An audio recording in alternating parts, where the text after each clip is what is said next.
So Shine Carnelor Hannig Machdam and Nian August Rodella Deck and Penematire Hannig and Bundor Gayganach Sidian Vavi with a Do, Afimi Martin Niana Hannig and Taiwan, Val Hanbuch Anach. This book, which is a bilingual publication, the English translation is done by myself and three others, terrific novelist called Mary O'Donoghue, another Irish language poet, Biddy Jenkinson, and a friend of mine called Kevin Anderson, who lives in Scotland. They've been working with me on translations for about 10 years now, and we had to kind of set certain ground rules for the translations.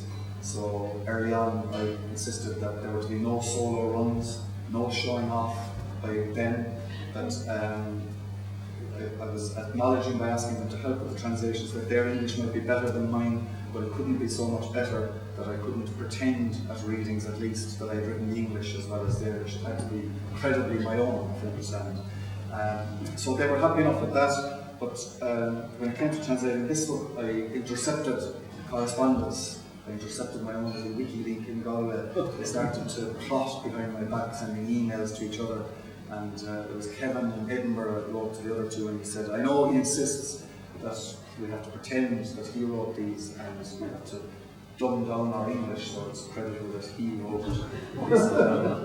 Given that he's now been working with us for about 10 years, isn't it at least possible that his English might have improved? These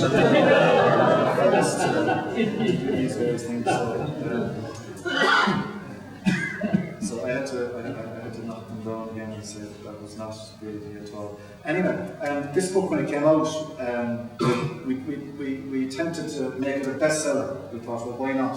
You know, I mean, there's no good reason why a book of poems in the Irish language, in a language that nobody reads, shouldn't be a bestseller.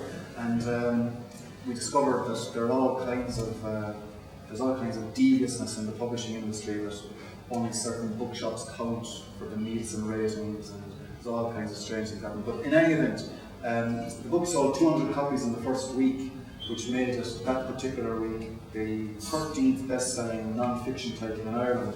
We were bitterly disappointed, because for the previous 2 months, the same figures would have had us at number 3, and for the 6 weeks afterwards, it would have had us at number 4 and number 5. But we made a fatal miscalculation, which was that in the week that counted for sales, Mother's Day happened. So, I know, terrible. Cookery books came out. I went straight to number 1, and books with Mammy in the title. A glorious week, and I just thought, what an indictment of the children of Irish mothers, that the only thing they could think to buy their mothers on Mother's Day were cookery books and books with Mammy in the title. Anyway, Lenin Cúpla Dawn is an Leorshin, Smear Duva and Chiad Fionco. Shine Chiad Dawn.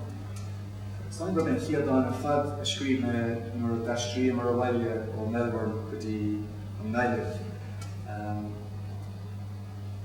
And it was kind of a curious thing. We went back to Ireland in 1996, and in Irish culture, most of you know this already, but blackberries have a huge emotional significance for people. There's hardly an Irish poet in Irish or in English who hasn't written a poem about blackberries, because it's connected to your childhood, it's connected, if you're from the city, we're going out to the country.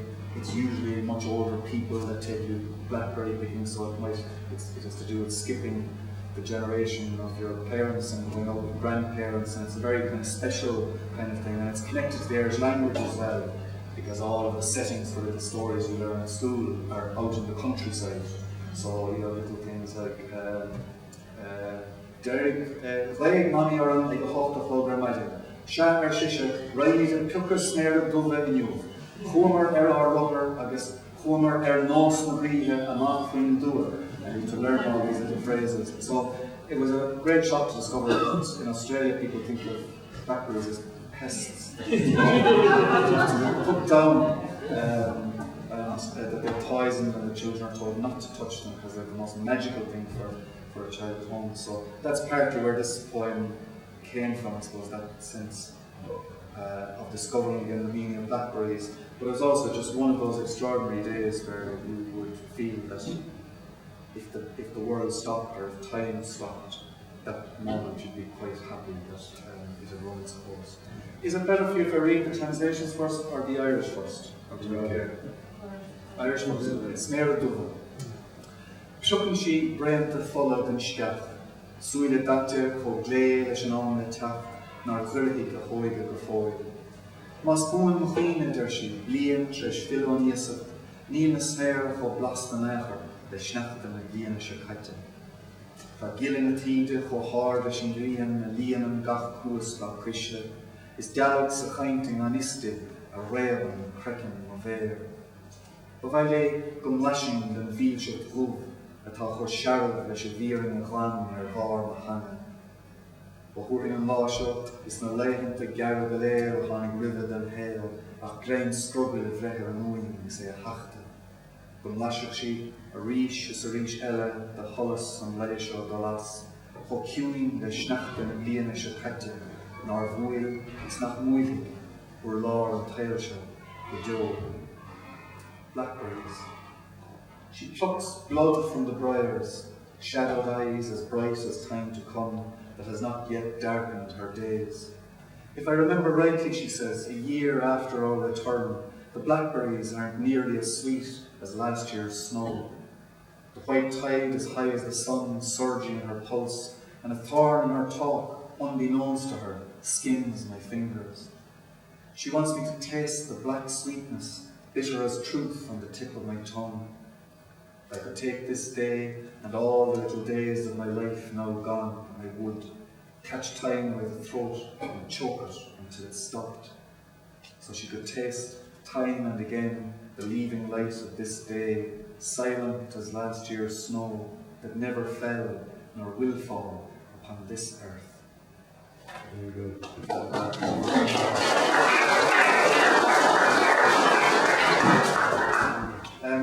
Leor dorcha gomach is an leor seo ní lism chuna héamh mar ní cuineam a bheith ní honnaigh miontaí ach tá dáta mar a dearn bit an dorcha. Seo dan dar title Chomh-cheilg na Súl.